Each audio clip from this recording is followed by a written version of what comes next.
What's going on, people? It's the Black Trekker, Tyreek. Like, share, and subscribe. I appreciate your support. It's the lifeblood of the channel. Something that's been getting on my nerves for the longest time. And as a Trekkie, I just got to say that I got to address it. Point blank. The worst captain in Star Trek history is by far Captain Janeway, otherwise known as Insane Way. Listen, I'm going to tell you why Captain Janeway is a bad captain. Firstly, her command structure, her leadership style, also how she treats her crew, really bad. And then overall, she don't deserve it. Now, to be fair, I will incorporate some niceties about her, pleasantries, so it doesn't seem like I'm just bashing Janeway, because everybody has some redeemable traits. Let's get it. All right, so firstly, Captain Janeway did not deserve the state-of-the-art, up-to-date, most technologically advanced starship at that particular moment. I know it's a hero ship. I know that it was the USS Voyager, but I mean, come on, let's be serious. You could have tracked down Tuvok and freaking Chakotay in some runabouts. Or, if you want to be technical, you ain't even need no runabouts, because they're pretty advanced. You could have got some, like, shuttlecraft, and you could have been able to track them down. I mean, seriously. The ship that they was using, that thing was outdated, like 30 years old. I mean, let's get serious. No way. It would have been, in the words of the late Scotty, a training crew and 2 monkeys could have found them in the Badlands. I mean, come on now. The only reason that she got that ship was because she knew that admiral, and that admiral had an affinity for her. Low-key, he liked her. That's the only reason why she got it. Because if you want to look at it like this, before she was a captain, she was a commander, right? I mean, that's the general progression of ranks. And if you got to look at history, let's look at Jean-Luc Picard. He was the captain of the flagship of the Federation, the Enterprise D. And he didn't even get his first initial command. He didn't even get the most state-of-the-art ship.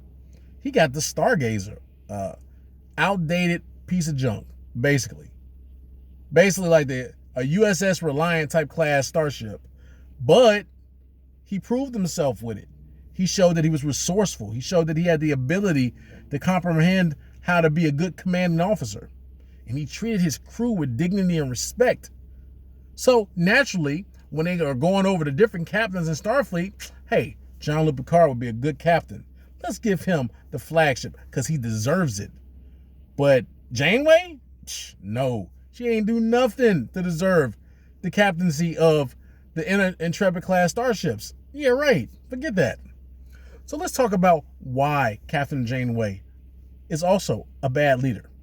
So when she finally gets to the Delta Quadrant, what she does is she destabilizes the power balance in that particular region of space. How does she destabilize the power balance? Well, she makes the Federation known to the Kazon. That's one. Based off of light sensor scans, they were able to tell that they were way more advanced than them, both from a technological and also from a philosophical and also from just a cultural basis. Way more advanced. The Kazon were on par basically with the Klingon Empire in like the 2000s, 2020, like that. That's how they were. Now, they destabilized that. And what they did was they wanted to explore. They wanted to go out and see what was in the nearby area. Bad mistake. As captain, her primary mission was to get back home. Now, don't get me wrong. She is an explorer, i.e. that's what Starfleet says they're about. Starfleet doesn't say they're a military, which that's another video because I disagree. But they were supposed to, one, explore the caretaker's facility, the array, find out how it works, get some information about the array, absolutely, and then get back home to Starfleet. And then what they could have did was, after a couple of months, she could have lobbied for Starfleet to send some rescue ships, reconnaissance ships there. They could have been like a fleet of 5 or 6 ships, and then Voyager could have came back with them. And then they could have did a more in-depth exploration of the given area. But they didn't do that. Voyager, Catherine Janeway, followed the advice of her pet Talaxian to go and explore a greater region. And Neelix had his own objective. He had his own ulterior motives, which was nothing really about helping the Federation, because who was the Federation to him? Just some eager, easily to manipulate, gullible, technologically advanced individuals. But he didn't care because he wanted to take a bath. He wanted to get in that water, and he wanted to recover his girlfriend, Kess. Now, I'm not going to say I'm mad at him for that, because if I was in a relationship, I would do the exact same thing. But Janeway's primary mission as captain was to protect her crew. She unnecessarily exposed her crew to the trauma of dealing with the Maquis. That's already enough. So if you're already going to expose your crew to the trauma of dealing with the Maquis by having them go on this backwards mission, then when you get to the Delta Quadrant, the first thing you need to do is find out how the machine works so you can get back home. Then after a while, you come back. But what happens is that they engage the Kazon in battle. And don't get me wrong, 9 times out of 10, Voyager is going to prevail against any Kazon ship, regardless of size, regardless of the Oogla that might be running it, period. They're going to win because Voyager is state-of-the-art and Starfleet's technology is way superior than the Kazon. But that's not the point. Starfleet is supposed to be diplomatic. Starfleet is supposed to be able to work with whatever regional powers there is so they can establish a good dialogue, a good relationship. Insane Way, she wasn't about that. She wasn't about that life at all. It's her way or the highway. Then also she was swayed by the caretaker. Now my problem also with this is that you're captain of a starship. You go to school for many, many years. You have all this training on philosophy and history. And you already know the context of how you will be destabilizing a region. But what she does, she completely throws that out of the window. Now, for the some people that are going to say, oh, well, that was just the writers doing that. Okay, I got that. But this is looking at it from an intellectual basis. This is not just saying we're going to talk about it because it's Star Trek. No, we're looking at it and breaking it down from an intellectual basis. This is why I'm talking about how she conducts herself as a leader and also her command structure, because of the fact that she's not being intellectual whatsoever.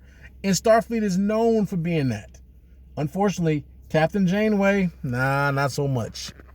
She was being ruled by her feelings, what felt good, opposed to what was logical. And even Tuvok said it.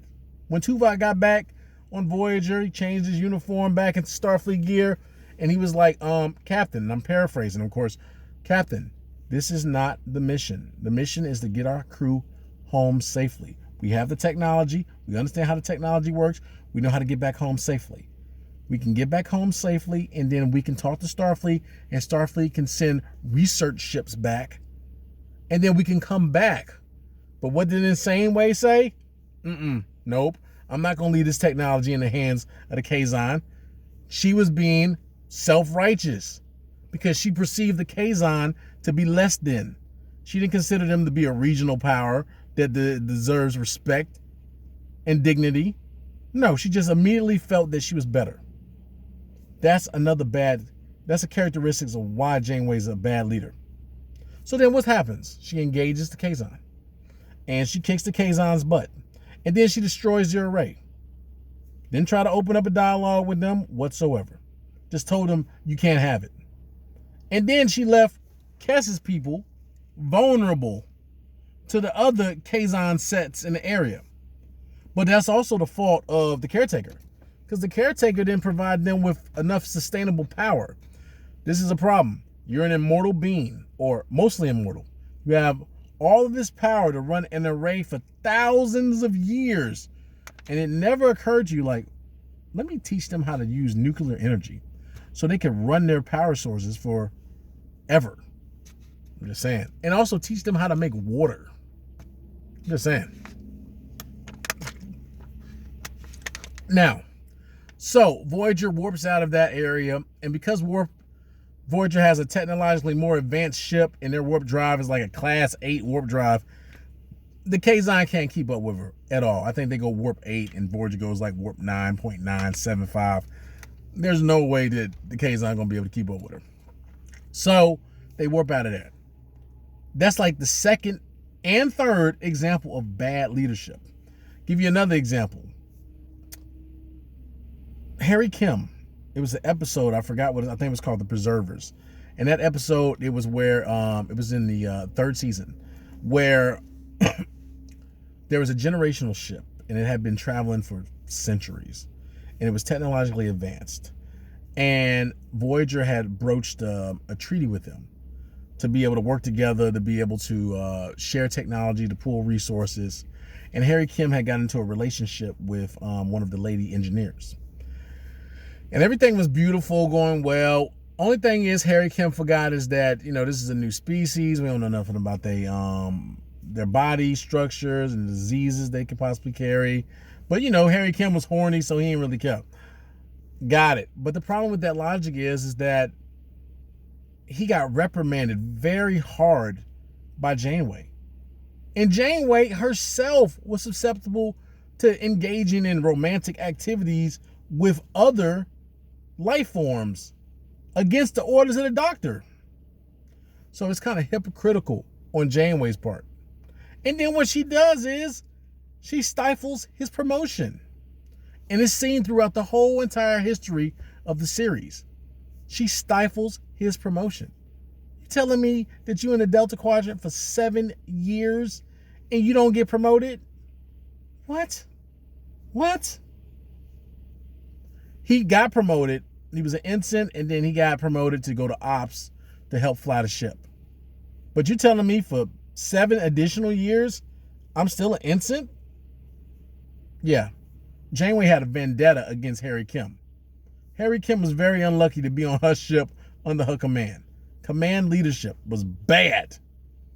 Also, she showed an unwavering support and care for Annika, otherwise known as Seven of Line. She looked at Annika as like the de facto daughter that she never had. And because of that, she took her under her wing, into her bosom, and she just shitted on the rest of the crew, which was unfortunate because of the fact that Harry Kim really respected and admired her. I don't know why, but he really respected her and admired her. You got a Maquis, Chakotay, who did go to Starfleet, and you also got a Maquis, B'Elanna Torres, that did go to Starfleet. I got to give him the credit. And she gets chief engineer, and on top of that, he gets second in command of the starship. But I actually went to Starfleet. I've been loyal ever since this ship got commissioned, and your butt want to just not even promote me. Dirty. And you see as the series goes by, towards the end, I think it's called Endgame, Harry Kim finally becomes captain. But that's like 30 years later. What? It took that long to become captain? Stop it. But it was all because of Insane Way. Bad leadership 101. She practices that in spades. Then also having romantic affairs on the holodeck. Nobody else can do that. She came down on numerous occasions on Tom Paris for doing it. But yet, she was doing it. In that little fictional town that Tom Paris made, she created a separate subroutine in the program so she could have a nice strapping lover. She's not following the procedures. A captain is supposed to be isolated from the rest of the crew, has supposed to conduct themselves at a higher level. She didn't do that at all. Not whatsoever. Any dignitary that came along, she was on. The point of it is this. She's a bad leader. She thinks with her heart. She's not logical. She wants to be a good mother hen, but in actuality, she leads her flock astray. And I've observed this time and time again with Janeway. She cannot be trusted for the big things that go on, the big issues. Did she bring back technology that was technologically advanced? Yes. That leaped Starfleet forward a couple of centuries? Yes, she did. And those are the positive traits. But in all honesty, she should have never been given Voyager. Whoever thought that was a good idea was like wonko, dumb. But it was that admiral. Like I said, he had an affinity for Janeway. He looked at her as a daughter. And what do fathers do? They always give their daughters what they want. So, with that being said, you just got to look at it from that perspective. Janeway is not a good captain. She does things not logical. She does things based off of her own emotions, which is bad for her crew. How many of her crew die when she helped the Borg fight species 8172? I think that's the number. She ain't have no dog in that fight. She should have allowed the Borg to get their butt kicked and kept driving through the Delta Quadrant. But what she do? She gets involved. And like the one alien with the big forehead said, it was people that was counting on the Borg losing. But what did you do? You got involved. And did she have a positive end? Yes, it was a positive end. Because they went back to fluidic space and she was able to help the Borg. But inadvertently, she helped the Borg become more powerful. She helped the Borg have an even greater foothold and understand how to deal with the entities from fluid space and kill them and make them afraid. Bad leadership 101. If you want to know how to be a bad leader, just look at Janeway. Anyway, I'm closing out by saying, did she have good qualities? Let's list them real quick. She was friendly to her crew. As long as you didn't piss her off. Oh, I can't, before I let you go. And she also treated fellow Starfleet officers that were in worse situations than she was like crap. Prime example, the Equinox. Captain Ransom. Captain Ransom was in a bad situation. Did he do something cruddy? Absolutely. He killed a friendly alien life form to be able to get back to the Alpha Quadrant. That was wrong. But the way Janeway talked to him, first off, we both captains. You can't talk to me disrespectfully. She didn't understand his perspective at all. Like, she didn't do nothing dirty, which she did from the very first episode. But again, Janeway, and it's crazy for a reason. They should have had a psychologist on the ship. Because just like the doctor, they could have told her an honest truth and a perspective. But they didn't have a psychologist. So she had a full range to do whatever she wanted to do and to act however she wanted to act. And that's why she has the title of Janeway. But anyway, closing up, thank you very much for watching my video. If you disagree with some of my points, let me know in the comments. If you agree with some of my points, let me know in the comments. Don't forget to like, share, and subscribe. And I appreciate your time.